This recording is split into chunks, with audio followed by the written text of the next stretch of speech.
NP മുഹമ്മദിൻ്റെ ഉള്ളൊരുക്കം എന്നുള്ള കഥയാണ് 4ാമത്തെ മൊഡ്യൂളിൽ ആദ്യം വരുന്നത്. അപ്പോൾ NP മുഹമ്മദ് മലയാള സാഹിത്യത്തിലെ ആധുനികതാ പ്രസ്ഥാനത്തിൻ്റെ മുൻനിരക്കാരിലെ ഒരാളാണ്. NP മുഹമ്മദും MT വാസുദേവൻ നായരും ചേർന്നെഴുതിയ അറബി പൊന്ന് എന്നുള്ള കൂട്ട് നോവൽ ഉണ്ട്. അതിനു പുറമെ 8 നോവലുകളും 10 ചെറുകഥാ ഗ്രന്ഥങ്ങളും ഏതാനും ലേഖന സമാഹാരങ്ങളും NP മുഹമ്മദിൻ്റേതായിട്ട് ഉണ്ട്. രോഗം, വാർദ്ധക്യം, അന്യവൽക്കരണം എന്നീ പ്രമേയങ്ങൾ പ്രത്യക്ഷപ്പെടുന്ന കഥയാണ് ഉള്ളൊരുക്കം. കുഷ്ഠരോഗം കുടുംബത്തിലും വ്യക്തികളിലും ഉണ്ടാക്കുന്ന ഭിന്ന പ്രതികരണങ്ങൾ ഒരു കൊച്ചുകുട്ടിയുടെ കണ്ണിലൂടെ അവതരിപ്പിക്കുന്ന കഥയാണ് ഉള്ളൊരുക്കം എന്ന് പറയുന്നത്. അപ്പോൾ ഇവിടെ ഒരു കൊച്ചുകുട്ടി അത് അങ്ങനെ നോക്കിക്കാണണം. അപ്പോൾ അവനെന്താണ് കാര്യങ്ങളെന്നൊന്നും മനസ്സിലാവണില്ല. പക്ഷേ എന്തൊക്കെയോ പ്രശ്നങ്ങളുണ്ട് എന്ന് ഇങ്ങനെ മനസ്സിലാവണം. കുട്ടിമോൻ എന്നാണ് ആ കുട്ടിയുടെ പേരായിട്ട് പറയുന്നത്. അപ്പോൾ സ്ഥിരമായിട്ട് പ്ലാവിലുകൊണ്ട് പാത്തു അവനെ പയ്യനെ ഉണ്ടാക്കി കൊടുക്കും. അപ്പം അന്ന് പാത്തുവിനെ കാണാനില്ല. പെങ്ങൾ എന്താണ് വരാത്തത് ഇത്ര നേരം കഴിഞ്ഞിട്ടും എന്നൊക്കെ അങ്ങനെ കുട്ടി ഓർക്കുന്നുണ്ട്. കുട്ടിമോൻ ഇങ്ങനെ ഓർക്കുന്നുണ്ട്. അപ്പോൾ കുട്ടിയുടെ കണ്ണിലൂടെയാണെന്ന് പറഞ്ഞല്ലോ. അപ്പോൾ അതുകൊണ്ട് തന്നെ പ്രകൃതിയിലുള്ള ഓരോ ദൃശ്യങ്ങളും അവൻ്റെ കണ്ണിൽ കൂടെ കാണുന്നത് അങ്ങനെ കഥാകൃത്ത് പറഞ്ഞുകൊണ്ടിരിക്കുകയാണ്. പുളിമാവിൻ്റെ അപ്പുറത്തേക്ക് അവൻ നോക്കിയത് എന്തോ കരുതിയാണ്. 4 പാടും ഓല കൊണ്ട് മറച്ച കുടില്, അതിന് ഒറ്റ വാതിലുള്ള മൂത്താപ്പയും അമ്മായിയും അതിലാണ് താമസിക്കുന്നത് എന്ന് പറയേണ്ട അപ്പുറത്തെ വീട്ടിൽ. അപ്പോൾ അവിടെ പോകാൻ പാടില്ല, ഉമ്മയുടെ കൽപ്പനയാണ്. അപ്പോൾ എന്താണ് പോയാലെന്ന് അവനറിയില്ല. അപ്പോൾ അവിടെ വേറെ എങ്ങോട്ട് പോയാലും ഉമ്മ അങ്ങോട്ട് അവനെ വിടാറില്ല. പിന്നെ വെറുതെ വെള്ളാരം കണ്ണിൻ്റെ നിറമുള്ള കണ്ണുമായിട്ട് മൂത്താപ്പ് ഇങ്ങനെ നോക്കിയിരിക്കും. മൂത്താപ്പ് കട്ടിലിൽ നിന്ന് ഇറങ്ങുന്നില്ല. കട്ടിലിൻ്റെ ചോട്ടിലെ കറ പിടിച്ച കോളാമ്പിയിലെ ഒരുപാട് തുണിക്കഷ്ണങ്ങളുണ്ട്. തുണിക്കഷ്ണങ്ങളിലെ ചോരയുടെ പാടുകൾ കാണാം. അതിന് ചുറ്റും ആർക്കുന്ന ഈച്ചകളെ കാണാം എന്നൊക്കെ അവനിങ്ങനെ പറയാണ്. പിന്നെ മൂത്താപ്പയുടെ കൈവിരലുകൾ കുട്ടിമോൻ ഇതുവരെ കണ്ടിട്ടേ ഇല്ല. കുപ്പായത്തിന് അത്രയ്ക്ക് നീളമാണ്. അവ കയ്യും കഴിഞ്ഞ് അങ്ങനെ താഴത്തേക്ക് പിന്നെ കിടക്കുകയാണെന്നൊക്കെ കുട്ടിമോൻ പറയുന്നുണ്ട്. പിന്നെ പെട്ടെന്നൊരു വിചാരം അവന് തോന്നുകയാണ്. അപ്പോൾ അങ്ങോട്ട് ഒന്ന് കയറിപ്പോയാലോ. ഉമ്മ അടുക്കളയിലാണ്. മുസ്ലിയാർ കുട്ടി ചോറ് തിന്നാൻ പാത്രത്തിൽ ചോറും കറിയും വിളമ്പി കോലായിൽ കൊണ്ടുപോയി വെച്ച് ഉമ്മ വിളിക്കും. അപ്പം അന്നേരം അമ്മായി ചോറെടുക്കാൻ വരാറുണ്ട്.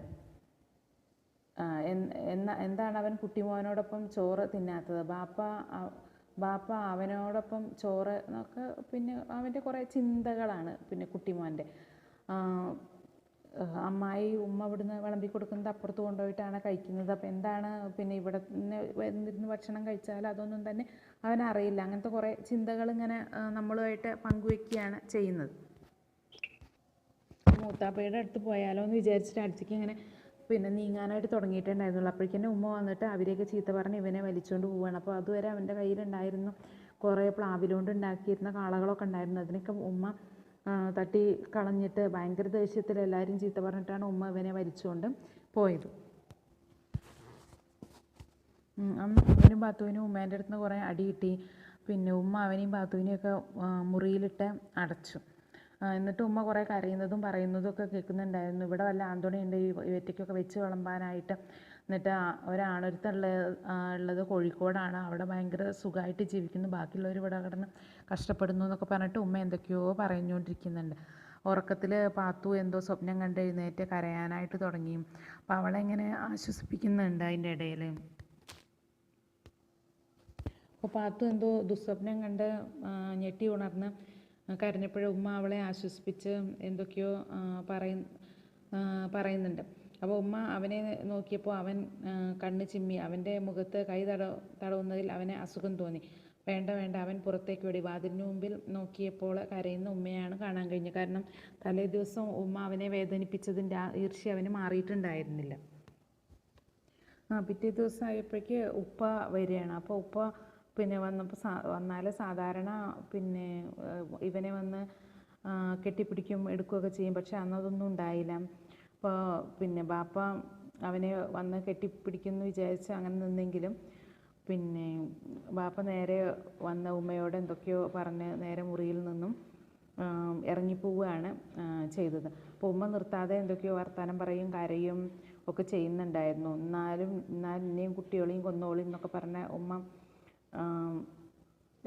എന്തൊക്കെയോ ഇങ്ങനെ ബാപ്പയോട് കരഞ്ഞ് സംസാരിക്കുന്നത് അവനിങ്ങനെ കേൾക്കുന്നുണ്ട്. അങ്ങനെ ഉപ്പ വന്നിട്ട് പിന്നെ മൂത്താപ്പാനെയും അമ്മായിനെയും കൂടി ആശുപത്രിയിലാക്കുകയാണ്.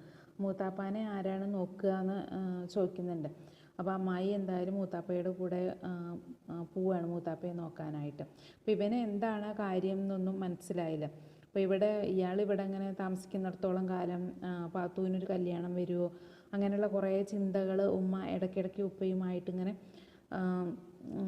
പങ്കുവെക്കുന്നത് കുട്ടിമോനിങ്ങനെ കേൾക്കുന്നുണ്ട്. അപ്പോൾ എന്താണ് മൂത്താപ്പക്ക് അസുഖമെന്നോ എന്താണ് കാര്യമെന്നോ ഒന്നും തന്നെ കുട്ടിമോന് മനസ്സിലാവില്ല. ഏതായാലും മൂത്താപ്പയെ അങ്ങനെ ആശുപത്രിയിൽ കൊണ്ടുപോയി ആക്കുകയാണ്. അപ്പോൾ പോകുമ്പോഴിങ്ങനെ വളരെ സങ്കടത്തോടു കൂടി അദ്ദേഹം പുറത്തേക്ക് നോക്കുന്നുണ്ട്.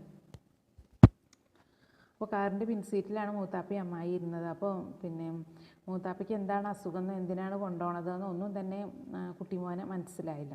ഡ്രൈവറോടൊപ്പം ഇരുന്നത് ബാപ്പയാണ്. അങ്ങനെ കാറിൻ്റെ ഹോൺ മുഴങ്ങി, അതങ്ങനെ മുരണ്ട് നീങ്ങി ചെത്തുവഴിയാകെ അങ്ങനെ പൊടി പരക്കണം. അപ്പോൾ കാറ് കാണുന്നില്ല. ബാപ്പ, അമ്മായി, മൂത്താപ്പ എല്ലാവരും പോയി. വീട്ടിലേക്ക് തിരിച്ചു വരികയായിരുന്നു പാത്തുവും കുട്ടിമോനും. ഉമ്മ നന്നേ പിറകിലാണ്. അപ്പോൾ മൂത്താപ്പയ്ക്ക് എന്താണ് മിണ്ടാതെ കുട്ടിമോനെ എന്ന് പാത്തു പറയുന്നുണ്ട്. അപ്പോൾ കാര്യം എന്താണെന്ന് കുട്ടിമോനെ അപ്പോഴും മനസ്സിലായിട്ടുണ്ടായിരുന്നു. അപ്പോൾ കുഷ്ഠരോഗി ആയിട്ടുള്ള ഒരാൾ വീട്ടിലുണ്ടാകുമ്പോൾ ബാക്കിയുള്ളവർ അനുഭവിക്കുന്ന മാനസിക സംഘർഷങ്ങളാണ് ഉമ്മയുടെ വാക്കുകളിൽ നിന്ന് നമുക്ക് മനസ്സിലാക്കാനായിട്ട് പറ്റുന്നത്. പക്ഷെ കുട്ടിമോനെ സംബന്ധിച്ചിടത്തോളം എന്താണ് കാര്യം എന്ന് മനസ്സിലാവാതെ അവരെ വളരെയധികം സ്നേഹത്തോടു കൂടി സമീപിക്കുന്ന, തിരിച്ചു സ്നേഹം കാണിക്കുന്ന മൂത്താപ്പയെയും അമ്മായിയെയുമാണ് കുട്ടിമോന് കാണാനായിട്ട് കഴിയുന്നത്.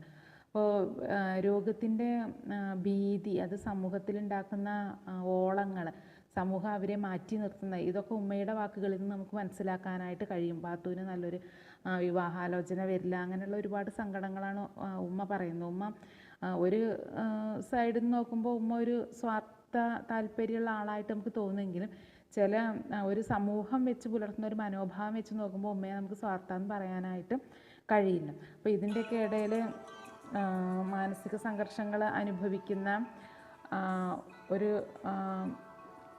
കുടുംബത്തിനെ അത് നമ്മളുടെ മുമ്പിൽ അവതരിപ്പിക്കുകയാണ് കഥാകൃത്ത് ചെയ്തത്.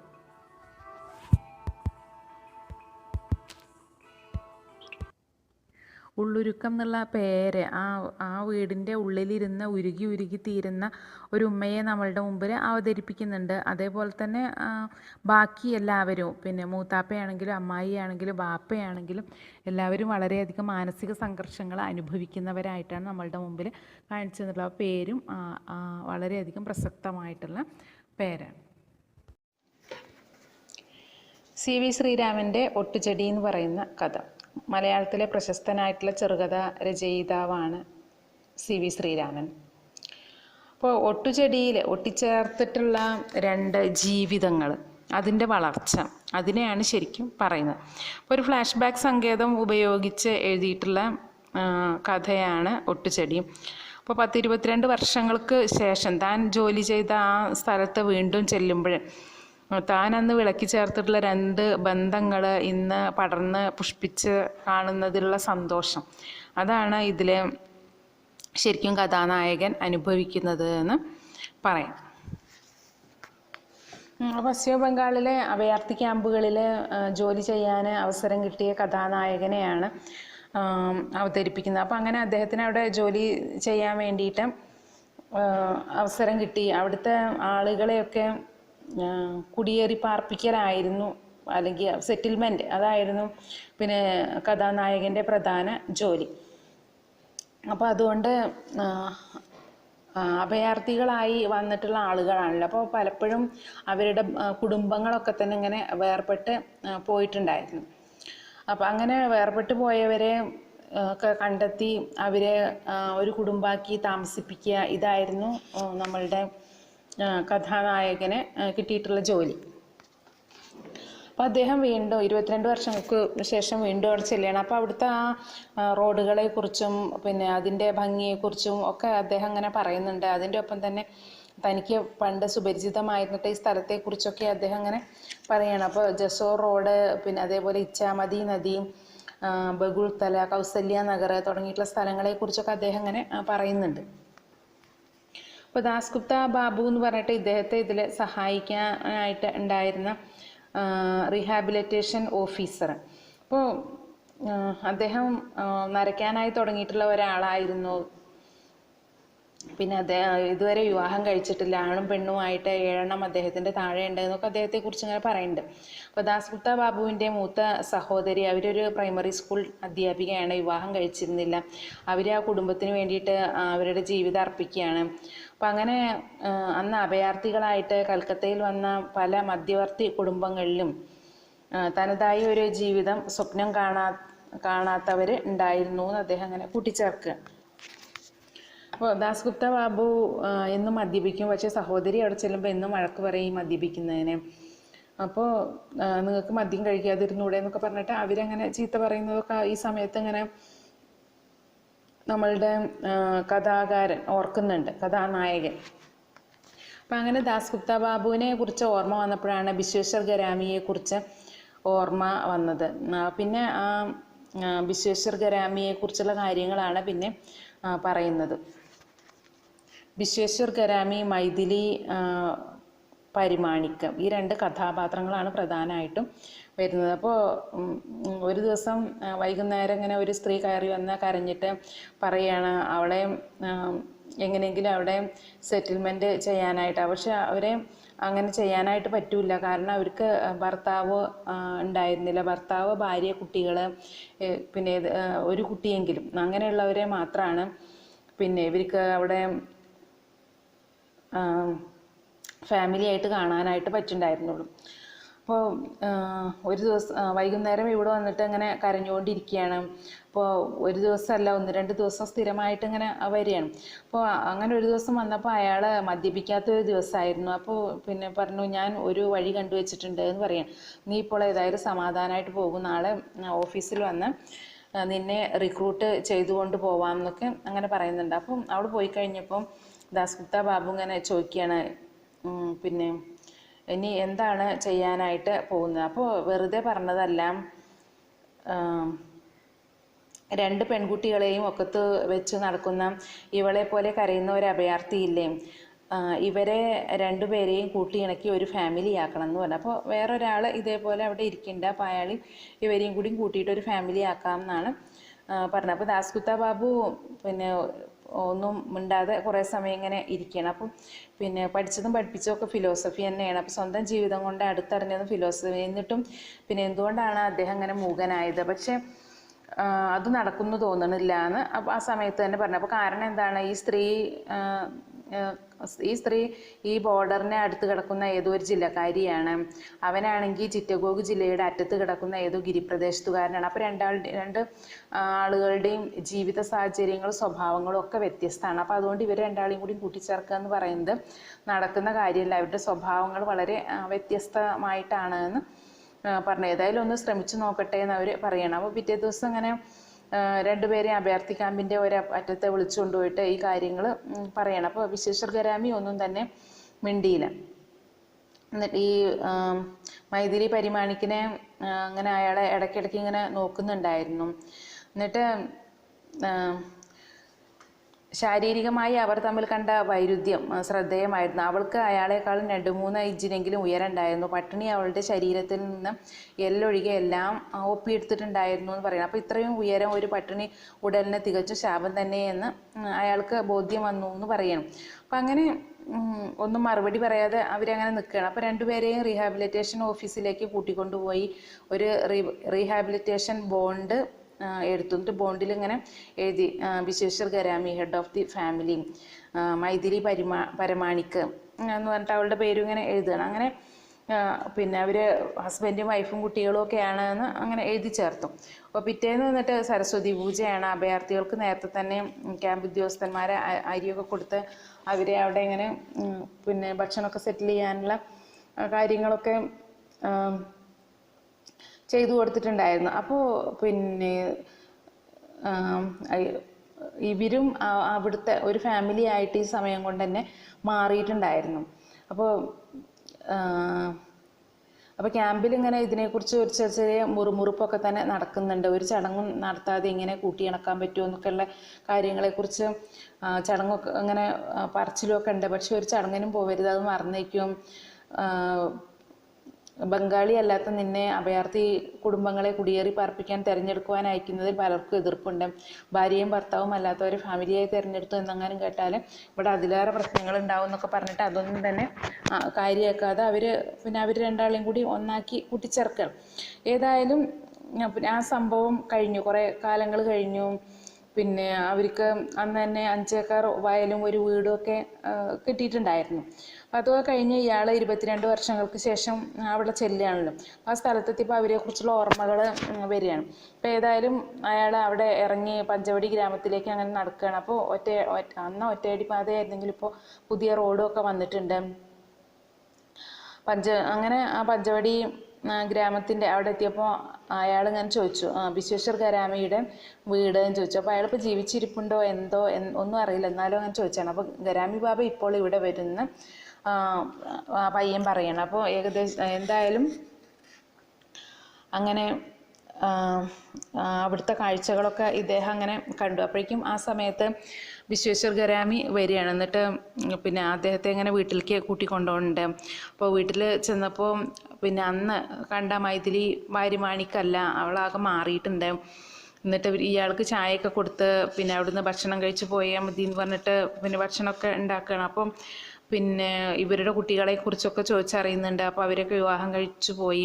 അപ്പോൾ ഇവൾക്കാണെങ്കിൽ ഹാർട്ടിന് നല്ല സുഖമല്ല, അതുകൊണ്ട് നീ ഇങ്ങനെ ഇദ്ദേഹത്തെ കണ്ടപ്പോൾ അവരിങ്ങനെ ഒരുപാട് അവരുടെ സന്തോഷമൊക്കെ പങ്കുവയ്ക്കുന്നുണ്ടാവും, പിന്നെ കരയുകയൊക്കെ ചെയ്യണ്ട. അപ്പോൾ അതൊന്നും അതിൻ്റെ ഒന്നും ആവശ്യമില്ല എന്നൊക്കെ പറയും.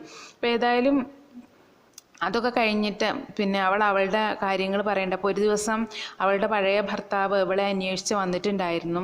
അപ്പോൾ ഇത്രയും കാലം ഏതായാലും ഇയാളുടെ കൂടെ ജീവിച്ചു, ഇനി ഞാൻ ഇയാളുടെ കൂടെ തന്നെ ജീവിക്കുകയാണ് എന്ന് അവളങ്ങോട്ട് തീരുമാനിക്കുകയാണ് ചെയ്തത് എന്ന് പറയണം. അപ്പോൾ പിന്നെ അന്ന് അപ്പോൾ പിന്നെ വല്ല കുഴപ്പമുണ്ടായോ അയാൾ വന്നപ്പോൾ ചോദിക്കണ്ട. അപ്പോൾ എന്ത് കുഴപ്പം, എനിക്ക് ആ മനുഷ്യനോട് ഒരു വെറുപ്പും തോന്നിയില്ല, അത്ര നല്ല മനുഷ്യൻ. പക്ഷേ അവൾ ആ മനുഷ്യനെ കാണാൻ വിസമ്മതിച്ചു. അപ്പോൾ അവൾ എൻ്റെ ഏറ്റവും ദുരിതം പിടിച്ച നാളുകളിൽ ദൈവം പോലെയുള്ള ഈ മദ്രാസി ബാബുവാണ് നമ്മളെ കൂട്ടിയിണക്കിയത്. അപ്പോൾ ഈ ജീവിതത്തിൽ എനിക്കിനെ ഈ ബന്ധം മതിയെന്ന് അവൾ നിശ്ചയിക്കുകയായിരുന്നു. അപ്പോൾ ഇത് പറയുമ്പോൾ വിശ്വേശ്വർ ഗരാമിയും അറിയാണ്ട് കരഞ്ഞുപോയി എന്ന് പറയുകയാണ്. അപ്പം പിന്നെ അയാളുടെ കണ്ണുകളും നിയന്ത്രണം വിട്ടിരുന്നു. പക്ഷേ ആ കണ്ണുനീർ ദുഃഖത്തിൻ്റേതായിരുന്നില്ല. താൻ പിടിപ്പിച്ച ഒട്ടുചെടിയുടെ വീറിനെക്കുറിച്ച് ഓർത്തപ്പോൾ തോന്നിയ ആനന്ദം, അതൊന്നുകൊണ്ട് മാത്രമെന്ന് കഥാനായകൻ അങ്ങനെ പറയാണ്. കാരണം അന്ന് അവരെ അങ്ങനെ പിടിപ്പിച്ച് മരണത്തിലേക്ക് പോകാനായിട്ട് തീരുമാനിച്ചവരെ ജീവിതത്തിലേക്ക് കൊണ്ടുവന്ന് അവർക്കൊരു ജീവിതം കൊടുത്തു. അവർ ആ ജീവിതത്തിൽ പച്ചപിടിച്ച് നല്ല രീതിയിൽ ജീവിക്കുന്നു. അപ്പോൾ ചെയ്യാൻ പറ്റാത്ത പല കാര്യങ്ങളും ചിലപ്പോൾ ചെയ്തു കഴിഞ്ഞാൽ വളരെയധികം നല്ലതായിരിക്കും. പക്ഷെ ഒരിക്കലും അങ്ങനെ നിയമത്തിൻ്റെ മുമ്പിലോ അല്ലെങ്കിൽ സമൂഹത്തിൻ്റെ മുമ്പിലോ ഒന്നും അങ്ങനെ ചെയ്യാൻ പാടില്ലാത്ത കാര്യമാണ്. പക്ഷെ ഒരു ചങ്കുറപ്പിൻ്റെ പേരിൽ അദ്ദേഹം അന്ന് വിളക്കി ചേർത്ത കണ്ണികൾ അല്ലെങ്കിൽ ഒട്ടിച്ചു ചേർത്ത ചെടികൾ ഇന്ന് നന്നായി ജീവിക്കുന്നു എന്ന് കേട്ടപ്പോൾ അദ്ദേഹത്തിന് വളരെയധികം സന്തോഷം തോന്നി. അപ്പോൾ അങ്ങനെയുള്ള ചില അപൂർവമായിട്ടുള്ള നിമിഷങ്ങൾ, അപൂർവമായിട്ടുള്ള സംഭവങ്ങൾ അത് വളരെ ഭംഗിയായിട്ട് അവതരിപ്പിക്കാൻ ഒട്ടുചെടി എന്നുള്ള കഥയിൽ കഥാകൃത്തിന് കഴിഞ്ഞിട്ടുണ്ട്.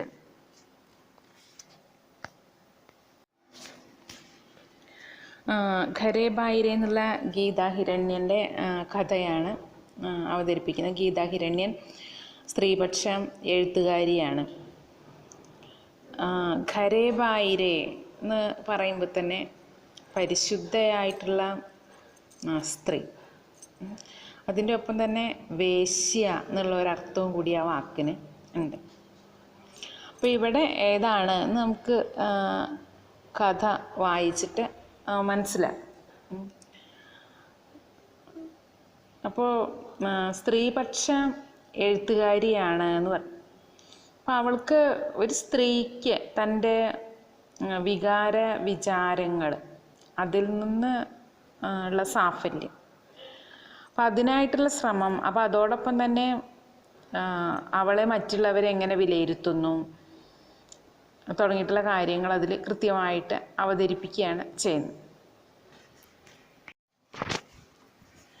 ഇപ്പോൾ ഗരേബായിരെ എന്നുള്ള കഥയിൽ തനിക്ക് ആരോടും പറയാൻ പറ്റാത്ത ഒരു രഹസ്യം ഉള്ളിൽ അങ്ങനെ വിങ്ങിപ്പൊട്ടുന്ന ഒരു വീട്ടമ്മയെയാണ് ആദ്യം തന്നെ അവതരിപ്പിക്കുന്നത്.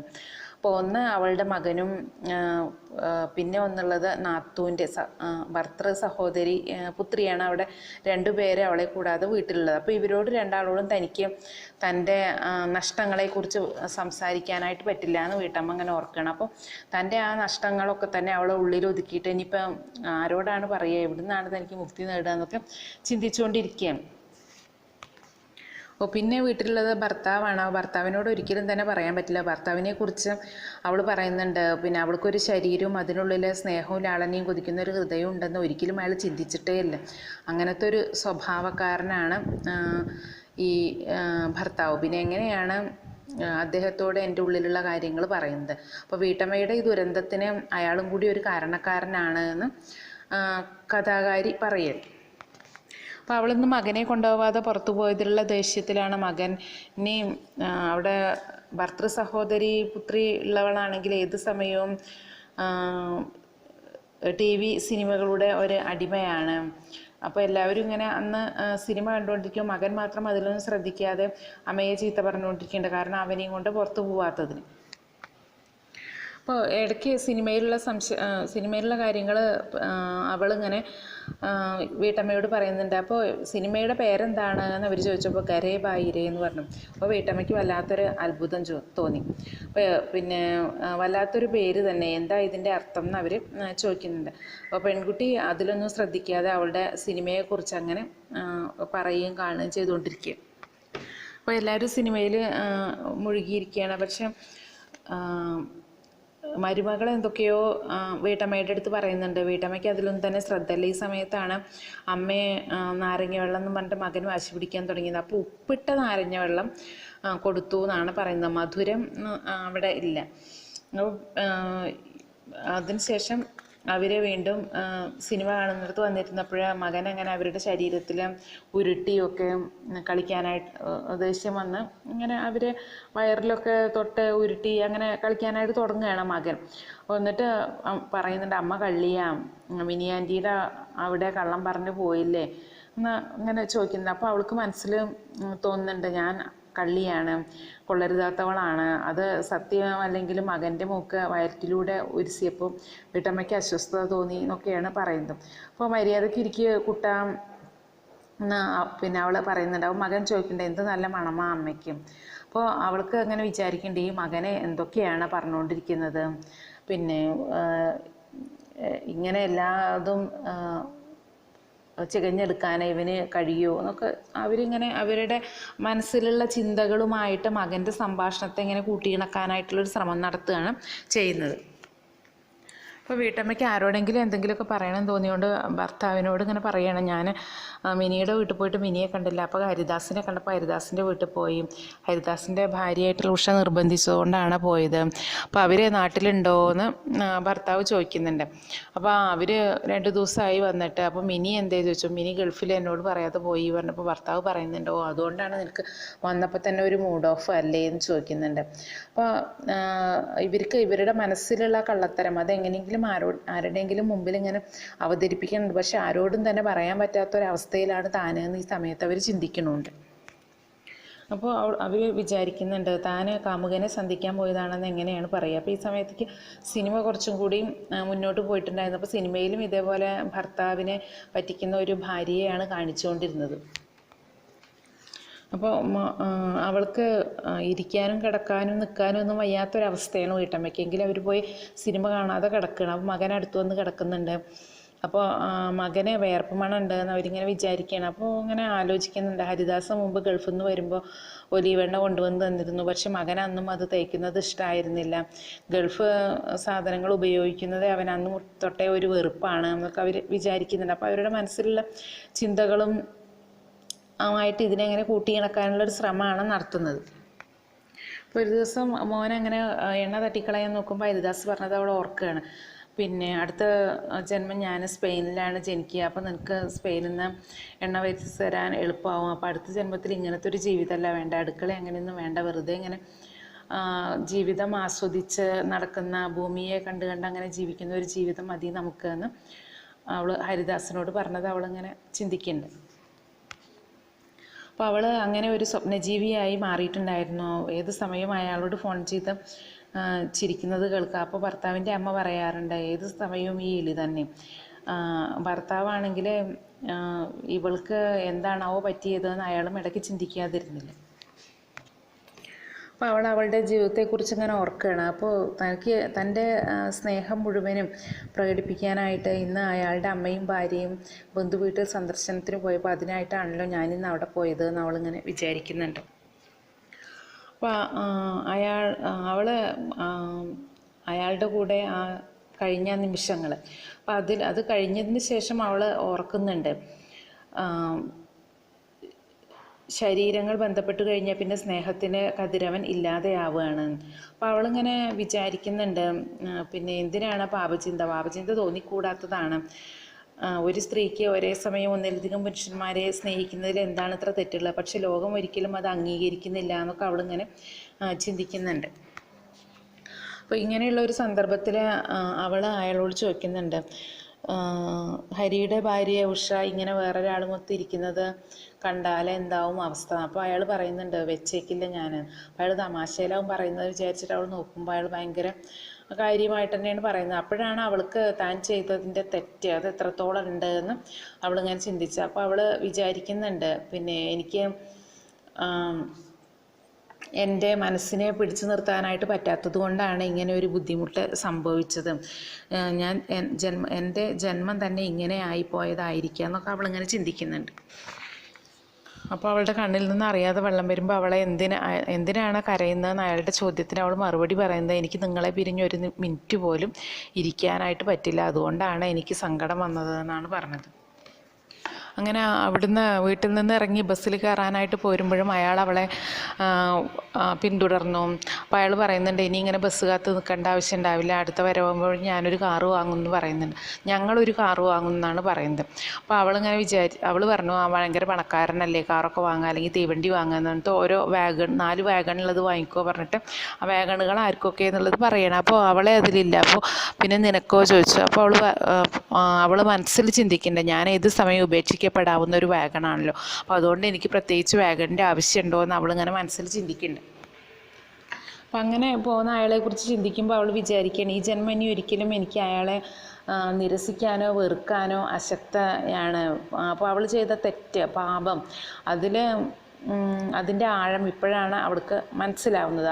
അയാളുടെ ഭാര്യ ഈ രീതിയിലാണെങ്കിൽ അയാൾ എന്ത് ചെയ്യും എന്നുള്ള ചോദ്യത്തിന് അയാളുടെ മറുപടി കിട്ടിയപ്പോഴാണ് താൻ ചെയ്ത പാപത്തിൻ്റെ ആഴങ്ങളിലേക്ക് അവൾ ഇറങ്ങിയത്. അപ്പോൾ പശ്ചാത്താപമാണ് ഏറ്റവും വലിയ പ്രായശ്ചിത്തം എന്നാണല്ലോ പറയുന്നത്. അപ്പോൾ ആ പശ്ചാത്താപത്തിൽ നിന്ന് അവൾ പ്രായശ്ചിത്തം നേടുന്ന ഒരവസ്ഥ, മനസ്സിനൊരിക്കലും ശാന്തി കിട്ടുന്നില്ലെങ്കിലും അത് തന്നെ ഒരു ശാന്തിയാവാനായിട്ട്, പ്രായശ്ചിത്തം ആവാനായിട്ടുള്ളൊരു ശ്രമം അവൾ നടത്തിക്കൊണ്ടിരിക്കുകയാണ്. അത്രയാണ് ഘരേ ബായിരെ എന്നുള്ള കഥയിൽ വരുന്നത്. അപ്പോൾ ആ കഥയുടെ പേര് 2 അർത്ഥത്തിൽ നമുക്ക് ഉപയോഗിക്കാവുന്ന രീതിയിലാണ് കൊടുത്തിട്ടുള്ളത്. ഫസ്റ്റ് സെം BA-BSc മലയാളത്തിലെ തന്തത്താഴ് എന്നുള്ള പ്രമോദ് രാമൻ്റെ കഥയുടെ റിവിഷനാണ് പറയുന്നത്. അപ്പോൾ തന്തത്താഴ് എന്ന് പറയുമ്പോൾ തന്നെ അച്ഛൻ എന്നുള്ള ആ ഒരു സംരക്ഷണം, അതിനെക്കുറിച്ചാണ് നമ്മൾ ഉദ്ദേശിക്കുന്നത് പറയുന്നത് എന്ന് വിചാരിക്കും. പക്ഷെ തന്തത്താഴ് ആ സംരക്ഷണത്തിൻ്റെ അപ്പുറത്ത് അതെങ്ങനെ എന്നുള്ളൊരു ചോദ്യം അവിടെ ബാക്കി നിർത്തുകയാണ് ചെയ്യുന്നത്. പ്രമോദ് രാമൻ ആധുനിക എഴുത്തുകാരനാണ്. അപ്പോൾ വളരെ സമകാലികമായിട്ടുള്ള പ്രസക്തമായിട്ടുള്ള ഒരു കാര്യത്തെ, ഒരു ഇതിവൃത്തത്തെ നമ്മളുടെ മുമ്പിലേക്കിട്ട് അതിൻ്റെ എല്ലാ വശങ്ങളെക്കുറിച്ചും ചിന്തിക്കാൻ നമ്മളെ പ്രാപ്തരാക്കുകയും ഒളിഞ്ഞിരിക്കുന്ന അപകടങ്ങളെക്കുറിച്ച് കൃത്യമായിട്ട് ബോധമുണ്ടാക്കുകയും ചെയ്യുന്ന ഒരു കഥയാണ് തന്തത്താഴ് എന്നുള്ളത്. സമകാലികമായിട്ടുള്ള ഏറ്റവും വലിയൊരു പ്രശ്നം അല്ലെങ്കിൽ ഏറ്റവും നമ്മൾ നേരിട്ടുകൊണ്ടിരിക്കുന്ന ഒരു പ്രശ്നം എന്ന് വേണമെങ്കിൽ ഈ തന്തത്താഴിനെ നമുക്ക് എടുത്തു പറയാം. സാക്ഷി എന്ന് പറയുന്ന പെൺകുട്ടിയാണ് പ്രധാന കഥാപാത്രമായിട്ട് വരുന്നത്. അപ്പോൾ സാക്ഷി ഒറ്റയ്ക്കാണ് വീട്ടിൽ. അമ്മയും അച്ഛനും അനിയനും അടങ്ങുന്ന കുടുംബമാണ്. അവിടെ അമ്മ ഗൾഫിൽ പോയിട്ട് ഇവരുടെ സംരക്ഷണത്തിന് വേണ്ടിയിട്ടുള്ള കാശുണ്ടാക്കുന്നു. അച്ഛനാണെങ്കിൽ ഇവിടെ ഒരു ബാറിൽ ജോലി നോക്കുകയാണ്. അനിയൻ ശരൺ സ്കൂൾ വിദ്യാർത്ഥിയാണ്. അപ്പം അമ്മ ഗൾഫിൽ പോയപ്പോൾ വീട്ടിലെ ജോലികളും വീട്ടുകാര്യങ്ങളൊക്കെ ഏറ്റെടുക്കുകയാണ് സാക്ഷി. അങ്ങനെ അവളുടെ പഠനം നിർത്തുകയാണ്. അപ്പോൾ അവൾക്ക് നേരിടേണ്ടി വരുന്ന പ്രശ്നങ്ങളാണ് പറയുന്നത്.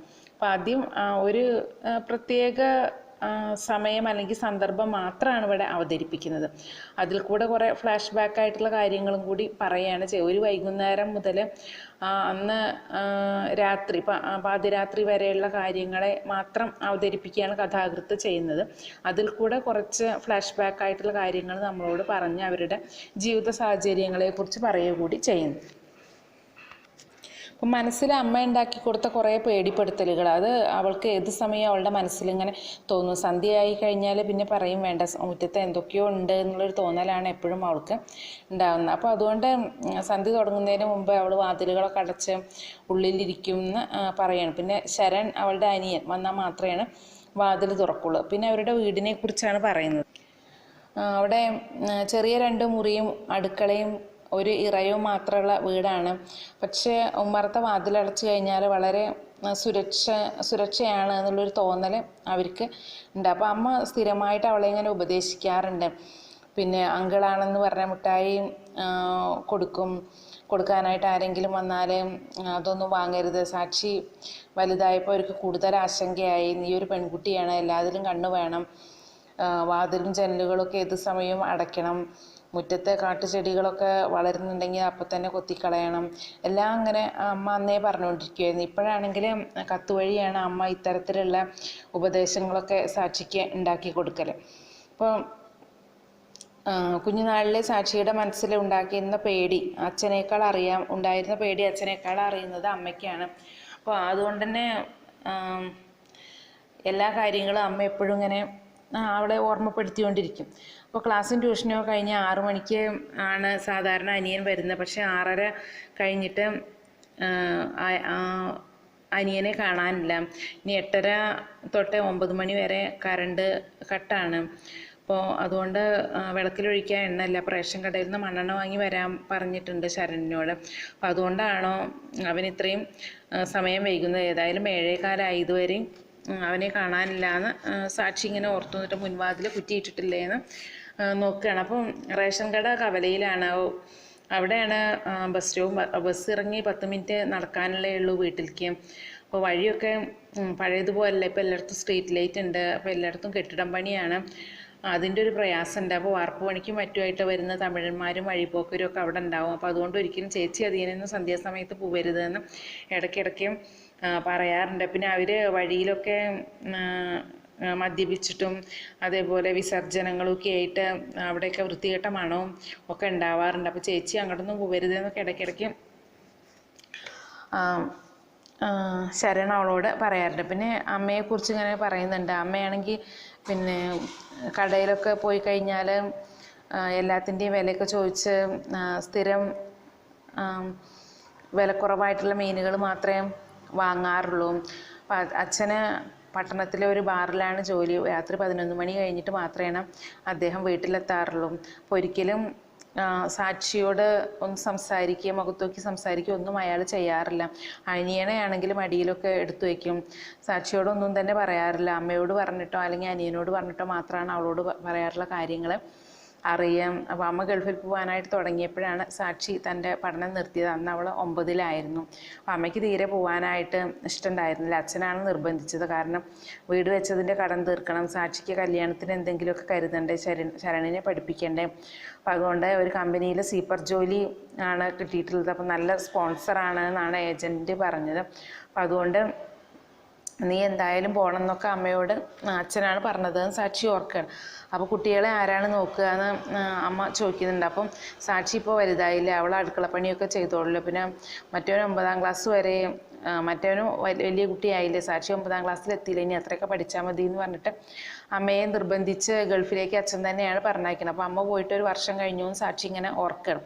അപ്പം അന്ന് മുതൽ എല്ലാ കാര്യങ്ങളും സാക്ഷിയാണ് നോക്കുന്നത്. അപ്പോൾ അമ്മ പോണതിൻ്റെ മുമ്പ് തന്നെ അച്ഛനോട് പറഞ്ഞിട്ട് ഒരു താഴെ വാങ്ങി വെപ്പിച്ചിട്ടുണ്ടായിരുന്നു.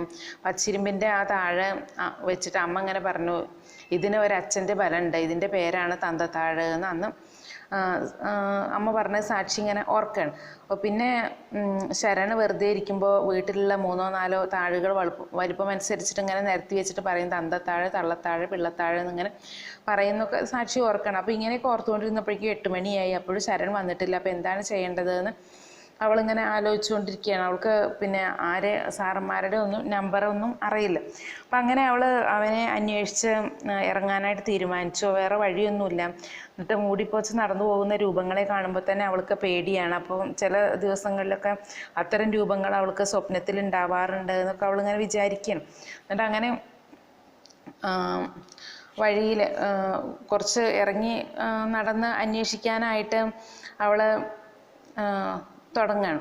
അപ്പോൾ ട്യൂബ് ലൈറ്റുകളുടെ വെട്ടം ഇരുട്ടിനേക്കാൾ അവൾക്ക് പേടി തോന്നുകയാണ്. അപ്പോൾ കെട്ടിടം പണി നടക്കുന്ന സ്ഥലത്ത് കോൺക്രീറ്റ് കുഴയ്ക്കുന്നതിൻ്റെ, ജില്ലികൾ കോരുന്നതിൻ്റെയൊക്കെ ശബ്ദം കേൾക്കാനുണ്ട്.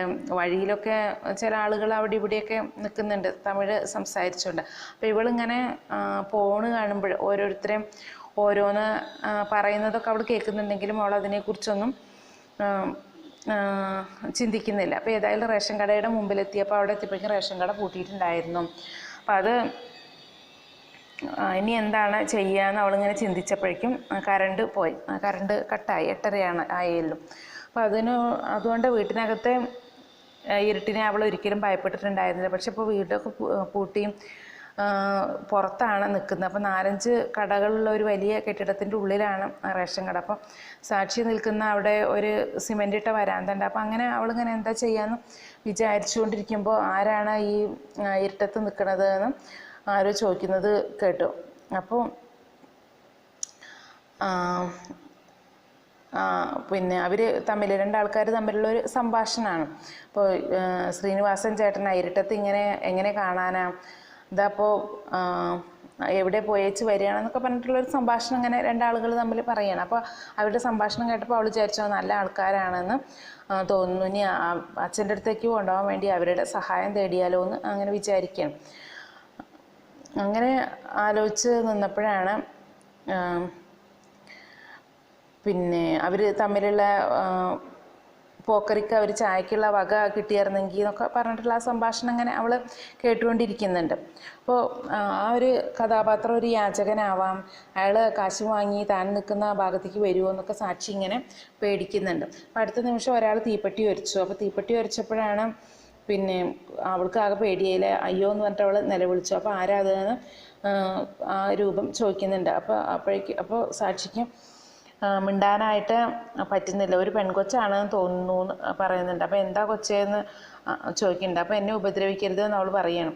അപ്പം അങ്ങനെ അനിയൻ സ്കൂളിൽ പോയതാണ്, ഇതുവരെ വന്നിട്ടില്ല എന്നൊക്കെ പറയണം. അപ്പോൾ അയാൾ പോക്കറ്റിൽ നിന്ന് മൊബൈൽ ഫോൺ എടുത്ത് വെളിച്ചം കത്തിച്ച് ടോർച്ചടിച്ച് അങ്ങനെ അവളുടെ മുഖത്തേക്ക് നോക്കണം. അപ്പോൾ സുന്ദരി കൊച്ചാണല്ലോ എന്ന് പറഞ്ഞ് അയാൾ ചിരിക്കുന്നതായിട്ട് അവൾക്ക് തോന്നി. അപ്പോൾ ഓടിപ്പോയാലോ എന്നിങ്ങനെ അവൾ പേടിച്ച് നിൽക്കുന്നുണ്ട്. ഏതായാലും നിൻ്റെ അനിയനെ കണ്ടുപിടിക്കേണ്ടതെന്ന് അവളോട് ചോദിച്ചു. അപ്പോൾ വേണമെന്ന് പറയാം. അപ്പോൾ എവിടെ അന്വേഷിക്കേണ്ടത് ചോദിച്ചപ്പോൾ അച്ഛൻ്റെ അടുത്ത് എത്തിച്ചാൽ മതി എന്ന് പറഞ്ഞു. അപ്പോൾ അച്ഛനെ എവിടെ ചോദിച്ചപ്പോൾ ഇങ്ങനെ ബാറിലാണ് പറ്റിയ സ്ഥലം എന്നൊക്കെ അയാൾ പറയുന്നുണ്ട്. അപ്പം അങ്ങനെ ഒരു ഓട്ടോയിൽ കയറിയിട്ട് അവൾ അച്ഛൻ്റെ അടുത്തേക്ക് പോവുകയാണ്. അപ്പോൾ ഓട്ടോയിൽ കയറി അച്ഛൻ്റെ അടുത്തേക്ക് പോയി. അപ്പോൾ ബാറിലാണെന്ന് പറഞ്ഞപ്പോൾ അയാൾക്ക് അപ്പം തന്നെ ഒരു നീരസം തോന്നിയല്ലോ. പിന്നെ ഇനി വേറെ എവിടെയെങ്കിലും അനിയനെ കാണാൻ സാധ്യത ഉണ്ടോ എന്നൊക്കെ ചോദിക്കുന്നുണ്ട്. പിന്നെ ഇതിൻ്റെ ഇടയ്ക്ക് അയാൾ അവരുടെ വീട്ടിലെ കാര്യങ്ങളെക്കുറിച്ചൊക്കെ